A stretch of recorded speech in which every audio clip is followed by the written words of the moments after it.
Hi mga kawaiti friend, ayan, welcome back sa aking YouTube channel. This is Other Vlog, ayan, and itutur ko nga pala kayo sa aming isla sa Mindanao. Ayan, ito ang tinatawag na papunta pala kami ngayon sa sa Baubawon Island. Ayan, so dito kami dumadaan, ayan, palabas sa amin. So ito pala siya yung daan papunta doon sa Baubawon Island, yung tinatawag nila kung naririnig nyo, no? Doon sa Mindanao, sa Plaridel, Misamis Occidental. Ayan. So, ginawa na pala nila tong tourist spot ng Baubawon Island. So, dito kami dumadaan sa patungo sa labasan yan siya.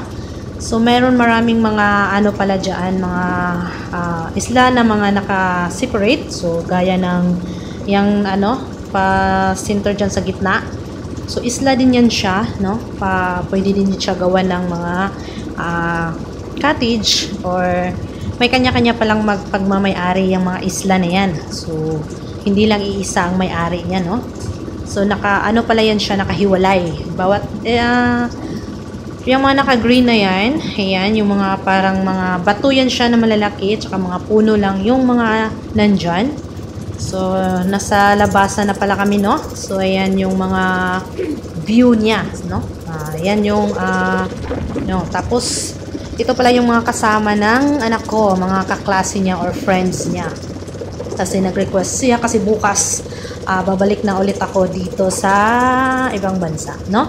So, dahil vacation time, wala nang oras para maggala kasi nga dahil sa daming mga gawain sa bahay. So, ngayon lang naman nakauwi yung anak ko galing school, kaya nag-request siya na maligo daw kami. So, ayan ang nangyari, no? Natuloy din. So, ayan nga pala yun. Diyan, kung naalala nyo, yung swaki or tuyom, yun ang tinatawag sa amin na mga seafoods. Ayan. Kung may salamin lang sana kami or nakahiram lang sana kami, pwede kaming huminto dyan at magsisid, no? Pwede kaming kumuha, dyan kami kumukuha pala. Kasi mababaw-babaw lang naman yan. Tapos pa pala yung agos ng tubig, dagat niya, no? Kaya ayan yan siya, palabas na kami niyan. So, paglabas niyan, papunta yan dun sa labasan na pwede silang kumuha ng isda. So, ayan nga pala sa kabila. Isla din pala yan siya. Ayan, may mga cottage din dyan banda. Ayan. Isa din yan sa, karugtong din yan sa tinatawag na Baubawon Island. Kaso nga lang, ayaw namin dyan kasi mas madali kasing dyan, mag-drop yung tubig niya. Parang mabilis lang siyang, kumbaga kung sa Bisaya, hunas. Or, ganun. Kaya yan din yan, yung isla naman yan, yan yung pagmamay-ari niya ng barangay namin, no?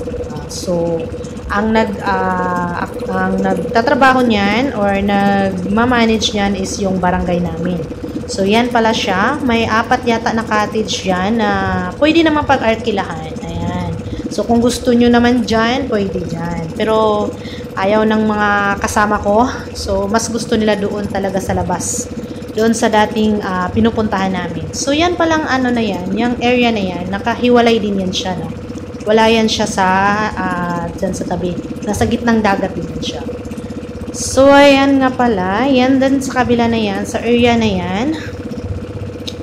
Din yan siya. May simbahan. Merong simbahan dyan. Di po sure kung ano yung religion meron yan.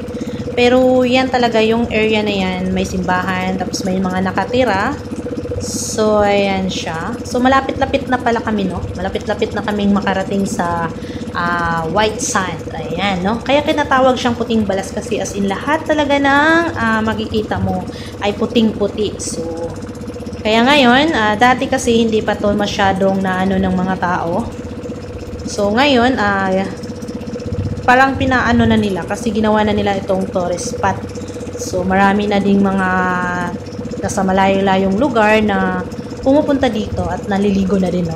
Diyan na din sila banding. Ayan. Yan yung simbahan. Ewan ko kung okay pa yan, pero sa palagay ko, okay, sa kabila naman sila dumadaan. So, hindi ko sure. Basta yan yung simbahan nila. Tapos, ayan, may maliit din na bahay na nakatira. So, mas sanay sila kasi dito. Tapos, ang ganda-ganda. Buti nga ngayon na oras ng pag-banding namin is ang ganda ng panahon. no? So, walang kahasil-hasil yung biyahe namin. So, yan palang bangka na yan, sa amin yan. So, yan yung gamit namin, no? So, ayan na makikita na pala yung ating white sand or tinatawag lang puting balas. So, yan ang nagpapaantig ng mga tourist spot namin, no? So, malawak-lawak yan siya mga bay, mga kawaiti friend.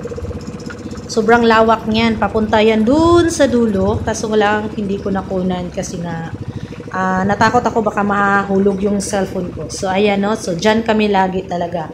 Simula noon hanggang ngayon, dyan lang talaga kami. Ayan, mga kawaiti friends. Abangan ng part 2. Sana nagustuhan nyo ang aking vlog for today. And hopefully, makikita ko kayo no, next my vlog. So, ayan, please paki-comment down below. Subscribe to my YouTube channel and click the bell for more updates. Bye-bye.